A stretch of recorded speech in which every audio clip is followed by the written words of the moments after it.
Oh man, well, just a little tired today, but ready to record a podcast. Oh, are we gonna leave that in, or is that like It was a we bit, should probably cut that out, right? cut it out. I'll edit it in post. Don't worry. So, Uh, if you couldn't tell from my very cheesy introduction, we are talking about tiredness, and probably the title of the episode will hint you off as well. But there's a reason why we want to talk about this. And I always kind of try to base these podcast episodes on something that's actually going on in real life. And it seems like every single patient that I talk to, I go out in the waiting room and I ask, like, hey, how's it going? How are you doing? And almost every single one, I'm tired. I'm just really tired. And I was like, there was a day where every single patient told me that. And I was just like, what is going on? Why does everyone feel so tired? So I started doing some diving on it. And yeah, it does appear that people are feeling more tired than ever. mhm. I feel like that's the teen emotion. You like that is even though it's not an emotion. Yeah, I get the same exact thing. How's it Yeah. going? Oh, pretty tired. How much did you sleep last night? Well, I was up late because and it's tough. I feel for teens. I think back to high school time. You got sports, you got extracurriculars.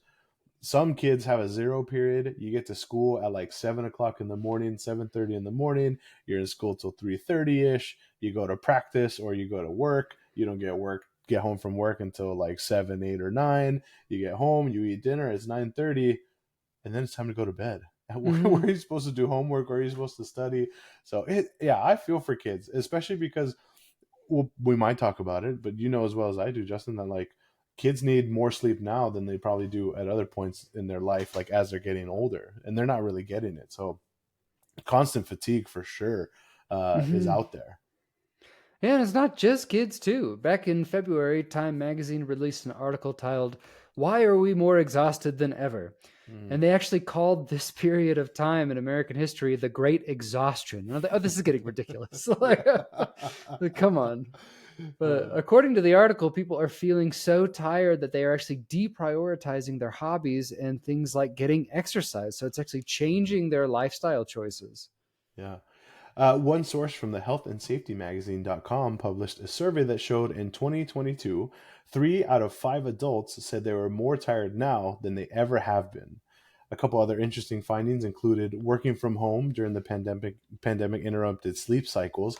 As I was reading and getting ready for this, one thought I had was that midday nap that are probably a lot of people are squeezing in if you're not as tired later in the day, right? That's got to be part of it, right? Or Hmm. or you stay up a little later because I don't got to wake up until 5 minutes before it's time to work. I don't need to have my camera on for the meeting. I don't know. That might be part of it. Hmm. The other piece is that a Gallup poll from April 2024 showed that more than half of Americans feel like they need more sleep, which is the first time that this has happened. Previous surveys showed that most people felt like they were getting sufficient sleep. So something is shifting. Our Hmm. societal culture is shifting, and we're trying to figure out what that is. Yeah, and it's always hard to try and find a direct causal relationship because it's hard to do randomized double-blind control studies on the entire Mhm. population. But we have some ideas, and there's some things that we found online that might be somewhat helpful for if you're feeling like it's hard to get enough sleep, like you're really tired. We're Yeah. hoping that this helps you. So some of those things include things like anemia. What is anemia? Anemia is actually not having enough red blood cells. So you're not Oh, getting enough oxygen to your tissues, so you feel a little yeah. bit more tired. Okay. Some of the other medical causes of feeling really tired. And it seems like most people are tired not from medical causes, but it's important to Hmm. recognize that there are a lot of medical causes that can make you feel chronic fatigue and tired. Yeah. Another really common one is thyroid issues like hypothyroidism. Your thyroid is Mm. too low. And your thyroid is a little butterfly shaped gland that sits at the base of your neck and is kind of like your thermostat for your body. Too high and you got too much energy and you're cranking all the time, and too low is you're really slow and you don't have enough energy. I Oh. saw a man who had literally taken medicine to ablate his thyroid, get rid of his thyroid, which is they used to do that in the past for like thyroid cancer. And then he forgot to take his thyroid medicine after he had gotten rid of his thyroid, and he Uh, was literally talking like oh this. I shit. was like, no way. That is such a crazy thing to see. Yeah. Damn. Another possible medical cause could be sleep apnea. So that is when, correct me wherever I'm wrong, Justin, but when you're sleeping, snoring, and then at some points, because of like the snoring and the way that you're sleeping, you essentially stop breathing, and then you like can wake up from it. People that have sleep apnea end up like not having very restful sleep throughout the night. Just imagine that, like, you're waking up every so often, you're not breathing, so then you wake up, you have all these times of waking up, you're not really falling into those deeper stages of sleep, so you're not really getting any rest, and then that in itself can have a lot more longer term health problems. Does that sound about right? That was perfect. Hell yeah. And I have seen cases where sleep apnea does really impact people's lives. I had Hmm. a case way back in the day of a guy with bipolar disorder who had Hmm. really bad sleep apnea. And when his bipolar disorder, or when his sleep apnea was not under control, so he wasn't getting enough oxygen to his brain and he's not getting enough good sleep, his bipolar was way out of control, more than normal. So it can really impact your life, especially if you have some of these mental health diagnoses. Hmm. And then the very last one is depression. Depression definitely can have an impact on your feelings of exhaustion, just your overall everything, right? I think a lot of people will discount how much depression can impact you physically, how much it can make you feel tired all of the time. So you have people who end up trying to sleep all day and just aren't even feeling like they're rested enough because of things like, because of being depressed and feeling like no matter what you do to get rest, it's just not enough. Hmm. So let's talk a little bit about sleep, because people think that your brain shuts off during sleep. That's kind of a misconception, because Mm, it's actually a very active process. Even though we spend about a third of our lives sleeping, we still have a lot to learn about sleep. We think sleep is a way to conserve energy. It's a time to heal the body and the brain. Sleep mhm. also helps us convert our short term memories into long term memory, which I just learned from watching the movie Inside Out. Great Pixar Oh, film.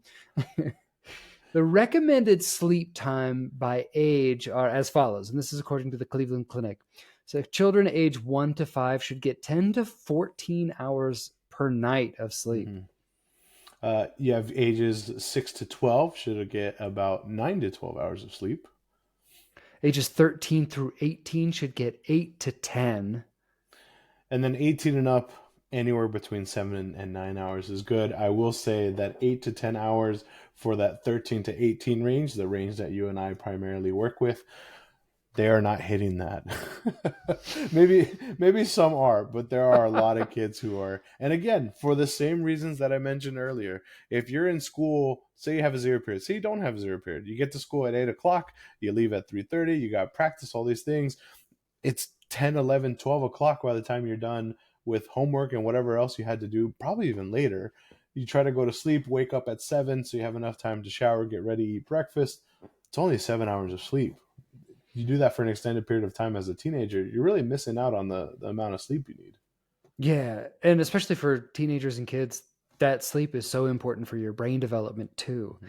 So that's a lot in the 13 to 18 range. 8 to 10 hours of sleep is a lot of sleep, but Yeah, boy, is it good for you. And yeah, most people I ask, it's more like 6 to 7 hours of sleep in yeah. that age range, and that's just not nearly enough. I had a friend in high school, still friends to this day, uh, consistently did not get a good amount of sleep. Like, you would be getting text from him at very late hours, and I think that even extended into college of like not sleeping much. He's just kind of like one of those night owl guys, but Yeah. he's like one of like the fittest guys I know, biking and running and doing all these things. So I guess that's the other thing to point out is that just because these are recommendations, there are some people that can function really well Mhm. at different amounts of sleep, and I don't know if we can ever really explain why, but they just are somehow able to manage, and it's not really having huge negative impacts on them. Yeah, just physiologically gifted. Remember Yeah, Dr. Dave Mater, the yeah, vet that we had on the show? yeah, In his book, he says that he only gets like 4 or 5 hours of sleep every night. And he's like one of the most productive and yeah, most brilliant people I think we've ever had on the show. yeah. So he does it. He, That's crazy. I wish I was like that. I know. I love all his pictures on Instagram. Go check out Yeah. Dr. Dave Mater because he's got like swimming with crocodiles, holding giant pythons, these exotic Yeah. animals. He is just the coolest dude. We got to go to Yeah. Florida and hang out with him. He did give us an open invite. He We do did, have to yeah. flex that a little bit. We do have an open invite. Ooh, because Eddie and I were just talking about how maybe next year it's our fantasy football league's 10th year anniversary. Maybe we meet up in Florida and go hang Oh, out with let's him. go. Oh, that'd be so cool. We could Yeah. involve like some crazy animals into the into how picking our The draft draft order. order. Yeah. We got ideas. We got ideas. Oh, I love it. So I do want to talk about some of the stages of sleep because there are multiple stages of sleep, and I think it's important to understand them if you want to get better sleep. So stage one is usually the first stage of sleep. I guess that's why they call it stage one. It usually only lasts a few minutes. It only accounts for about 5% of your total sleep time, and it's considered a light sleep. Mhm. Stage two, coming after stage one, accounts for about 45% of your sleep time. So it's still considered light sleep. In this stage, your brain activity goes down, but then releases large, short bursts of electrical activity. We think that this is your brain organizing the information from the day. Stage three is the first stage of deep sleep. It Mhm. accounts for about 25%, a quarter of your total sleep. The older you get, the less deep sleep you get. So, Mhm. stage three typically is the one that helps you feel the most rested. That's why a Hmm. lot of older people sometimes they'll sleep a long time, but they'll wake up and say, I still feel tired. Oh, It's wow. when your body repairs itself and also replenishes your immune system. So, deep sleep is a Mhm. really important thing for your physical and mental health. I know for me, I'm one of those people, and maybe it's like placebo, but like if I'm starting to not feel well, I have to like go to sleep earlier, or I try to like get more sleep than I usually get, and I feel like a lot of the time that just I feel better the next day, and that must be part of it, or it Mhm. really is placebo, and I'm just like telling myself I feel better. Hard to know. Yeah. The next one is REM sleep. So this stands for rapid eye movement, because early researchers saw that people's eyes move back and forth when it's in this stage of sleep. So REM is when you dream. The brain activity looks a lot like brain activity of being awake. And REM makes up about 25% of your total sleep time. So throughout the night, people will have, on average, about 4 to 5 cycles of sleep. And each one gets longer as you go on. So your first cycle is a little shorter, and then it gets a little longer, a little longer, a little longer. So if you're not getting enough total sleep time, you're not getting into those longer stages with those deep stretches of deep sleep and REM cycles. Mhm. So you're not feeling as rested if you're not getting as much because that those last couple hours of sleep are actually the most important. Hmm. And we wanted to bring up the stages of sleep so you can understand them more and realize that just because you're getting sleep, it doesn't necessarily mean that you're getting enough deep sleep and REM sleep. I will take this opportunity to share. I always think of her whenever I think it kind of helped me. So, Dr. Kristen Casey has been on the show Mm-hmm. a couple times, friend of the show. Definitely that time we talked with her and she talked about like how alcohol impacts your sleep, like was seriously a light bulb moment for me, and it really like made it feel like so many things clicked, like all those times that we were in college or grad school and we were partying together and we would drink probably too much, and then we'd go to sleep. There'd be times we'd sleep for hours, like go to sleep at 2, wake up at 12 and still feel like ass. And it makes Mm-hmm. sense because the alcohol was impacting us from being able to really get into that deep sleep. So you're not having that deep in that REM sleep. You're not really resting. You're just in light sleep mode the whole time. You're having a really shitty sleep. It made so much sense why I would feel so bad the next morning and not rested because we were just never getting in that deep sleep cycle. Yeah, really good point. Alcohol is not great for your sleep. Mm-hmm. And you know us, we're always talking about the hazards of smartphones on this show. Mm-hmm. Um, so we wanted to bring that up and how it relates to sleep as well. There was a study from the Journal of Family Medicine and Primary Care, Al-Shobaili et al., 2019, and yes, Mm-hmm. I did practice that, looked at 435 adults, and this was out of Saudi Arabia. Cell phone use before bed led to a decrease in the quality of sleep. So, especially if that screen time was an hour or longer, quality of sleep and quantity of sleep goes down because you're also on your phone for a long time. Mm-hmm. In addition, there are a lot of other studies that have shown that your phone ringing at night, so people Mm-hmm. who either have their ringer on or still on vibrate close to them, that also disrupts your sleep cycle and can make your sleep worse too. Yeah. Who hmm. Who has their phone like on loud nowadays? I feel like I never have the ringer on. Mm-hmm. I have to do it sometimes, like in like exercise shorts, which I mostly wear around the house because I Yeah. don't feel it vibrating as much. Fair. Yeah. And so I sometimes will turn the ringer on, especially like my wife will call me and she'll be like, "I know your phone is in your pocket. It's just you can't feel it." So I do that just to not make my wife mad. Fair. Totally fair. So as you can imagine, there are unfortunately things that happen if you're not getting enough sleep. Negative things that happen because not getting enough good sleep not only makes you tired. There are a lot of other symptoms that come with it. So sometimes some symptoms of sleep deprivation are things like slowed reflexes, trouble thinking and concentrating, increased irritability, headaches. I've definitely heard of that for sure if you're not sleeping enough. A diminished immune system. Again, this is probably anecdotal. This is anecdotal and it's probably just placebo. But for me, if I'm starting to feel like I'm not feeling well, if I get some extra sleep, I feel like the next morning I feel at least a little better. And then the last one being an increased risk for type 2 diabetes. And I know personally for me, if I don't get enough sleep, I'm at a higher risk of having a migraine. Mm. And this is totally off topic as well, but I realized that I've been using allergy nasal sprays Uh-huh. because my allergies have been bad. And I think those have been giving me migraines too. So, because I was Oh, having them like once a week when they yeah. usually only have them like once a year. And I'm like, what is Yeah. going on? Why am I having so many? And I looked it up and it's actually a pretty common thing that nasal Oh, sprays actually can give you migraines. yeah. Well, good to know. The more you know. The more I'm sure everyone wanted to know about my nasal sprays. Uh, It's actually one of the top things we get asked on Instagram. so there you go. We don't have a name for our fans, do we? Like Swifties. I was gonna say, there you go, all the mental heads. There's my The nasal mental regimen. heads. Hell yeah. That I like it. was just off the top of my head. Hey. Boom. Some tips for getting better sleep. This is also from the Cleveland Clinic. Keep a consistent sleep schedule. Your body is pretty much programmed to run on a slightly longer than 24-hour cycle.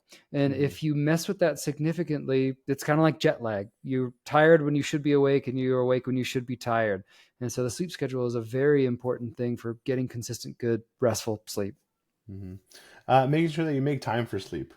Kind of the same thing with a sleep schedule, but making sure that you are trying to prioritize that as much as possible. I know for some people, work schedules, responsibilities, all these things play a part of like not being able to have a consistent sleep schedule or making time, but to the best of your ability, trying to make time for sleep. Yeah. And a lot of people that I've spoken with about sleep, they say, I've got to do school all day. I've got to do work all day. I've got all these Yeah. things after school, all these extracurriculars. Like I finally get a little bit of time that I can do what I want, playing video games or something. And people tend to choose the things that make sleep the worst. And so Hmm. they're getting to bed later. All the screen time is bad for your sleep too. And so I get it. Like I'm the same way. Sometimes I want to stay up a little bit later and do something fun, but Yeah. man, you got to make time for that sleep. But it's hard. Yeah, absolutely. Um, what else do we got on here? Avoiding bright lights. We've talked about that and electronics. Mhm. For me, one thing that has kind of been helpful, even though Kevin and I definitely watch TikToks before bed, but if I feel like I'm having a hard time sleeping or I just can't fall asleep, I'll take out my Kindle and I'll read a little bit. And I think because of the e-ink and there's a nighttime mode, it Mhm. doesn't impact me as much as like a regular like screen. So I've noticed that there are times where if I'm not able to fall asleep, I read for like 10, 20 minutes, I start to get sleepy and then I fall asleep right away. Nice. And Yeah. I'm guilty of looking at my phone too much right before bed. I think pretty much every American is, but Yeah. I notice that Yeah. if I'm on that for a long time, then it takes me a lot longer to fall asleep, especially if Yeah. I do it in bed too. Oh yeah. Yeah. Another tip on sleep is try not to over rely on medications.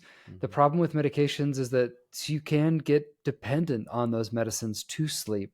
And Hmm. I'm a bad example of this because I like melatonin. I like taking melatonin. But luckily, melatonin is an all natural thing because your brain makes it. And a lot of sleep medicines can mess with your sleep. But luckily, Hmm. melatonin isn't too bad. But yeah, general recommendation, try not to over rely on medications. I think I've told you this, but I have a bone to pick with melatonin. Have we talked I about this? don't, it's not ringing a bell. Oh, it's not melatonin's fault. I had an intro to neuroscience class in college, and like many college students, I had a bottle of melatonin in my room. Didn't use it that much, but I had it. It was football season. One of those things where just all day, going all the time, didn't have a lot of time for sleep or for studying, whatever. And in class, we were told that like melatonin, it doesn't necessarily make you sleep longer. It just helps you fall asleep, and that waking up shouldn't be impacted. I said, cool, I'm going to try this. I took one the next day, could not get out of bed. I'm pretty sure I missed my morning class. And ever since then, I stopped taking. Like that was the last day I took it Wow, it ever. really hit you. It did. I felt bamboozled. And the stuff with the over the counter stuff is you don't really quite know what dose is appropriate. Yeah. So I talked to someone in the past who said, yeah, I tried melatonin, but I'm just exhausted and I'm getting all these bad headaches. And she was taking like 20 milligrams, Hmm. which I usually recommend 4 to 5 for adults. Oh, So it's like she yeah. was taking way too much. That's the thing with the over the counter stuff. They don't really tell you what's appropriate, what's not. Yeah. Have you ever heard of like there's a chemical in like apple juice or apples that like makes you have weird dreams? Have we talked about this? No. I don't know why that just came up in my head, but there, I swear I saw it on like Reddit or something, and so I tested it out. It might have just been a coincidence, but I've had some weird ass dreams following apple consumption. Plus, melatonin can make your dreams wild. Some other sleeping medicines can make your Yeah, dreams pretty wild. NyQuil. Yeah. Yeah, Do you ever have lucid dreams where you know it's a dream and you can control it? no, but that sounds fucked up. I get those all the time. Oh, And so as soon as I realize that it's a lucid dream and I can control it, I'm immediately like, I'm going to fly. I'm going to fly all over the place. So I just start flying, loving it, loving yeah. life. And then as the dream goes on, it becomes harder and harder to fly. And I Mm, can't take off. And I just realize that I lose my ability over time. I've got a lot of yeah.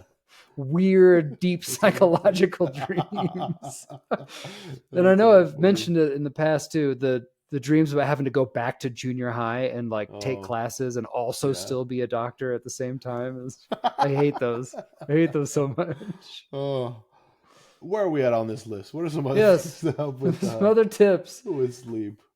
Only use your bed for Mm, sleep and sex because yeah, if you are too active in your bed, then your brain starts to associate your bed with being active and it's harder to wind down and go to sleep. yeah. Especially people in college or high school that study or try to do homework in their bed. Don't do Mm-hmm. that. Yeah. Next one was avoid alcohol or meals before bedtime. We've talked about that a little bit. And then the last one was having a healthy body weight, or not the last, but another one was having a healthy body weight. So things of like looking into a sleep study if other people are hearing you snore loudly or you stop breathing in your sleep. Important to look into. Yeah, and I know we'd mentioned Dr. Kristen Casey already, but she gave us a really good resource for helping with your sleep, and it was the CBTI Coach, and that Mhm. stands for Cognitive Behavioral Therapy for Insomnia. And Yeah. it's actually something that the government has paid to make free to everyone, and it's been shown to be just as effective as taking sleep medication. So it's a pretty cool thing. So check out Yeah. CBTI Coach if you want a really good app that can help you with sleep. Another good thing that could be helpful could be like sleep tracking devices. So sometimes they could just give you good information, things to pay attention to, trends, things like a Fitbit or an Aura Ring. I think we mentioned those specifically because something like an Apple Watch, they don't always, they just don't last that long, like Yeah. battery wise. Like some of them are less than 24 hours. When are you supposed to charge it? I know they have like the Apple Watch Ultra and like, and I'm a huge like Apple guy, but they just don't last that long battery wise. So it's kind of hard. Things like a Fitbit, those things last forever. An Aura Yeah. Ring, forever. So it could be a good thing to use to kind of help, track those things. I will say, I think now Aura rings, you can buy them with FSA or HSA spending. So Yeah, if you're someone that has that like funding, I know for me, I get flex spending every month as part of like my benefits from work. So oftentimes when I pay copays and stuff at the doctor, I'm not actually paying it. I'm just using the benefit that I get from work. nice. But yeah, something to think about. And then according to sleepfoundation.org, 1/3 of Americans have tried a sleep tracker, and 68% of surgery respondents said that it helped them change their habits and sleep. My bad. I wrote the wrong word in it was survey, not surgery respondents. That's what happens when I just read word for word. This is what Survey happens when you respondents. write it out on your phone too. We should leave that in. I like how Yeah, we're surgery we're real. respondents. We do this shit in one take. I like that about us. Me too. Another big factor with exhaustion levels we want to discuss is stress, especially stress out of control, like out of your Yeah. control. This is another thing from that Time magazine article we mentioned earlier, that we have a lot of stress collectively as a society with Mm, climate change, multiple wars going on in the world, inflation, the perceived threat of violence, politics. And these are largely stressors out of our control with no resolution in our power. So, which is mhm, a lot psychologically and increases our stress and can mess with our sleep too. yeah. And another piece of stress that impacts a lot of people is financial stress. So it's something that I think now with how much like prices have raised for a lot of things, impacts a lot of people and is on a lot of people's minds. So, medications. We felt like we should probably talk a little bit about medications, and there are a lot of sleep medicines Mhm, out there. And it's always a risk versus reward. If you're only getting 4 hours of sleep per night and you feel like you need more, it can be pretty miserable. Getting mhm, a good sleep medicine can help you get more sleep and can also help depression and anxiety resolve, because sleep is when your body and brain heals itself, and sleep is a really important thing for mental health. In mhm, general, I try and avoid sleep medicines if I can, especially in prescribing them. But there are some people who just absolutely need them, especially in things like ADHD. People with ADHD really struggle with falling to sleep at night because their mind is racing so much. And some mhm, people just have flat out insomnia where they just cannot get to sleep and they want it so bad. yeah. So, a lot of sleep medicines can change your sleep cycle, similar to what alcohol can do, and they can decrease the amount of REM sleep that you get. Medicines like zolpidem, which is Ambien, can cause pretty severe sleepwalking or Oh, somnambulism. Always like that yeah. word. And also strange behaviors. And I haven't had anyone, because I don't really prescribe that one because it is kind of dangerous. We try and avoid it. I used to do it a little bit in residency, but not anymore. But I have heard stories from other doctors about people trying to cook while sleeping, like on Ambien, and What? like burn themselves pretty severely. So it's a big Yeah. thing.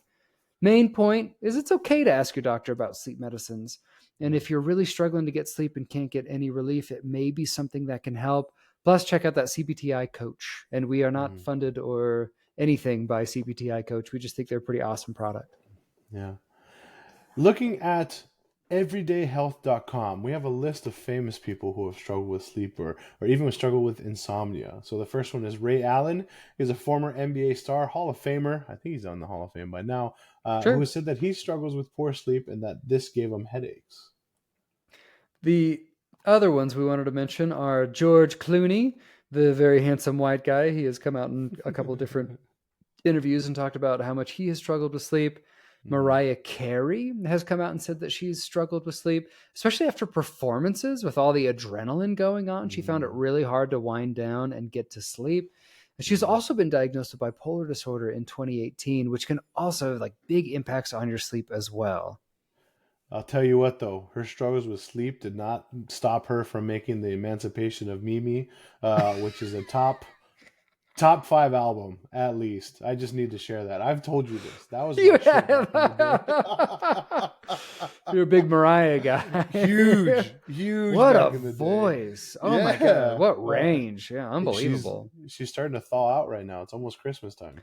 That's She's true. almost back. She is coming, whether we like it or not.